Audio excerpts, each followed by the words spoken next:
rough coming up. Mama house had holes in the dope. Feel the wind sipping in one of the nights I remember. It was cold on the floor. 3 families in the household. What's good? It's Mr. Trill Talk, No Pill Talk. You're here with Mr. Real over everything. Tarantino. Tarantino in the building, man. What's poppin' with your Trill Talk, No Pill Talk? East Texas 3s up, put your motherfucking keys up. Let's get it, you heard me? What's good, man? What's good with it, man? Chillin', man. So, man, for the people who been on the rock, man, or you know, been missing in action or whatever, man, let them know who you is and what you got going on, man. How long you been doing this? Trying to find this big up and over. With this big Tino lighter, you know what I'm talking about? This Tarantino big baby lighter, you know what I'm talking about? First of all, everybody who know me or who don't know me, it's Mr. Real over everything. You know what I'm talking about? Mr. Put God first before everything. Tarantino, a.k.a. Big Tino, a.k.a. the East Texas motherfucking meat grinder. You know what it is, baby. What's good? Hey, man, so tell the people how you got into rap, man. Man, I got into rap by actually, I always liked the music. You know what I'm saying? I always just been a kid that liked music.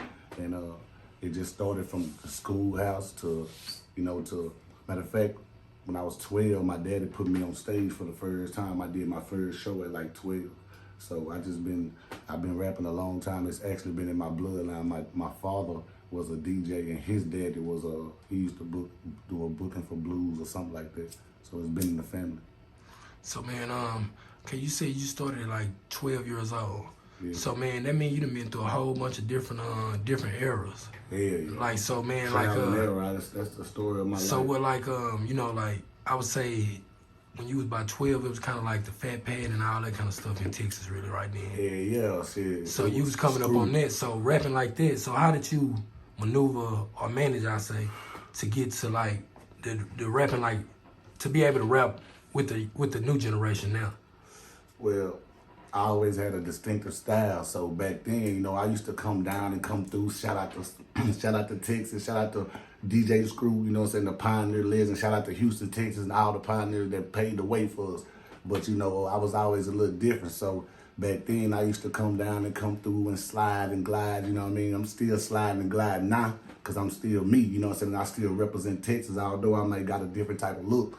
But for the most part, I always had my own style and sound. So the way that I maneuvered and figured out how to maneuver through that was just always staying true to myself and me. You know what I'm saying?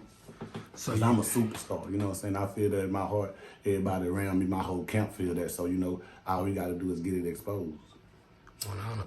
Yeah. So, you started out with a group, man. I remember it was Quarter Gang. Yeah. So, how did y'all begin the group? Actually, I had a group before Quarter Gang. It was called PVP. You know what I'm saying? A lot of people don't know about that because I really don't talk about that as much. But I got that tatted on my arm. PVP stands for Pleasantville Players because I'm from Mount Pleasant. And we had a rap group, which was me, my sister, my brother, my 2 cousins.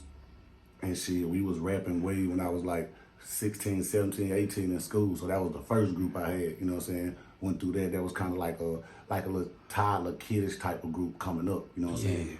Graduated through that, then did a little thing by myself, and then ended up with Quarter Gang. Now see, Quarter Gang, it was a little different with Quarter Gang because all of them, like everybody in my family in PvP, but everybody was my family in Quarter Gang, but I handpicked them. It was different people that rapped that was from different sections of the area that we was in.